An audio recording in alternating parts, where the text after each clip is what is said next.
And we are live. Hi, how you guys doing here?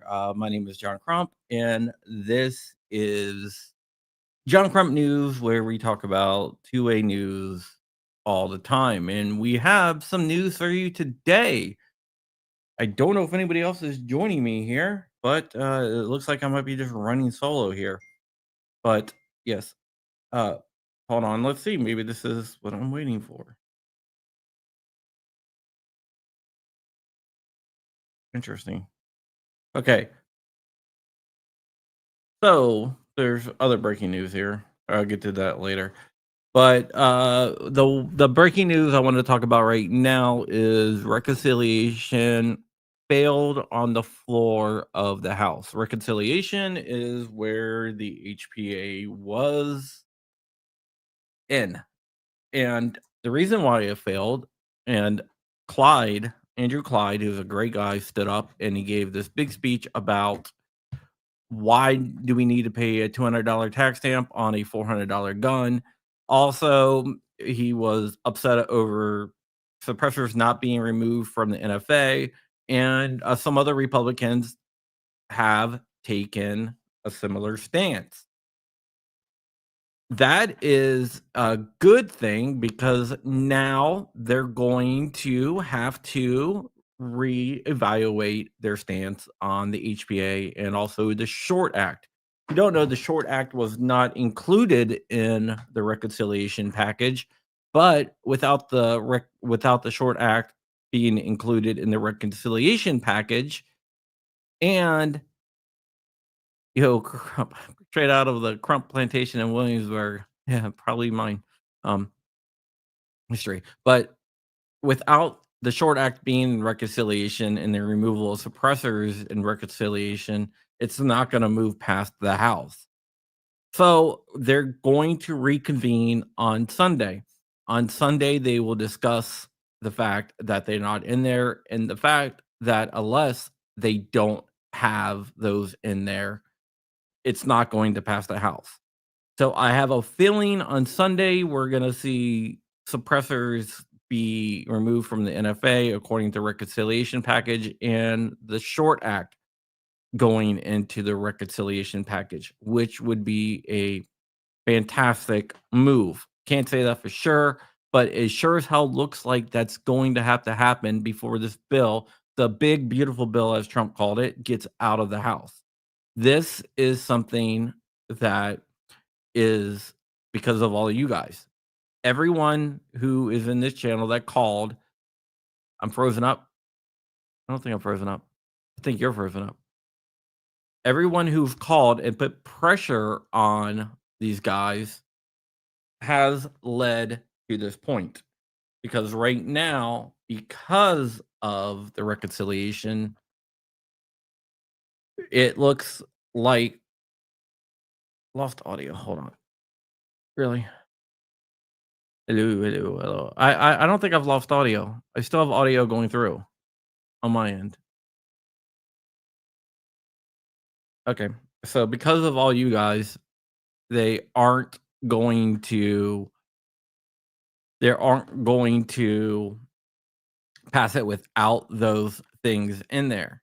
It is 100% good and it's 100% a win for all of us. We have to keep the pressure up on our representatives over the weekend. Call them you and say you will not accept anything besides the removal of suppressors in short barrel rifles and shotguns from the NFA. That is what we need. We are very, very close to making that a reality.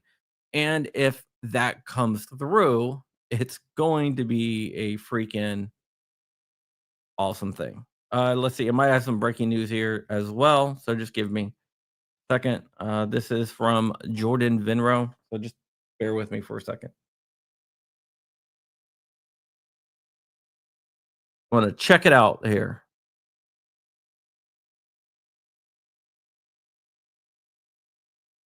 Okay, let's see here. Ooh, I'm gonna have to change the title of this too. So bear with me because this is big news.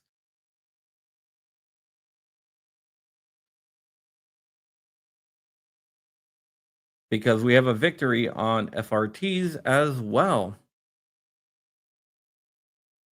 So hold on, let me just do that. Breaking news!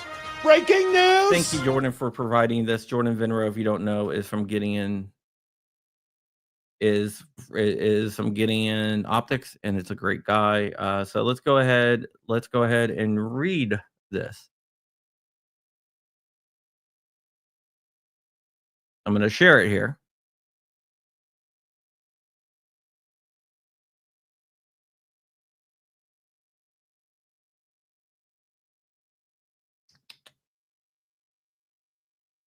In a momentum win for gun owners, the National Association for Gun Rights (NAGR) and Texas Gun Rights (TXGR) have forced the DOJ and the Bureau of Alcohol, Firearms, Tobaccos, and Explosives (ATF) to back down on their assault on FRTs.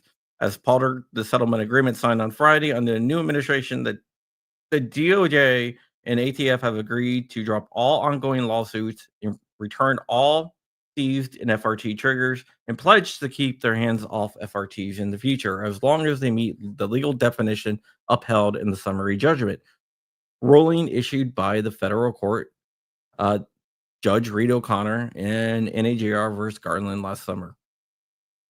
This is one of the most stunning victories in the history of gun rights movements. We didn't just beat the ATF, we put them in a submission hold and they also tapped out.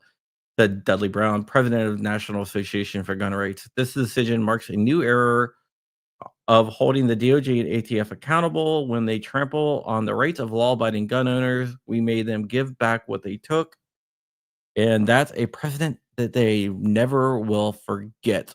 Under the settlement, the ATF will return all FRT that were seized and surrendered, regardless of whether they belong to NAGR members or not. Individual owners must request returns by September 30th, 2025. Instructions will be published on the ATF's website. Additionally, the DOJ agrees to respect FRTs that meet the criteria established by Judge O'Connor's ruling, even beyond the current presidential administration.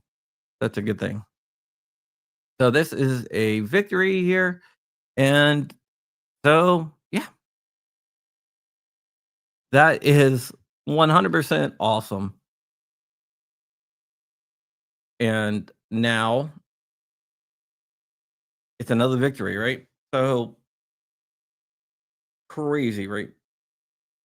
All right, guys, that is it. I'm gonna have to get out of here. I'm getting ready to go camping, and yeah, that's what I'm doing. I'm going camping with my kids. So you guys have a great weekend. I'm bringing my laptop with me to work on this stuff. So yeah, yes, this will allow anyone to sell them, wherever it included. So there we go. All right, guys, I love you guys so much, and have a great day. Bye.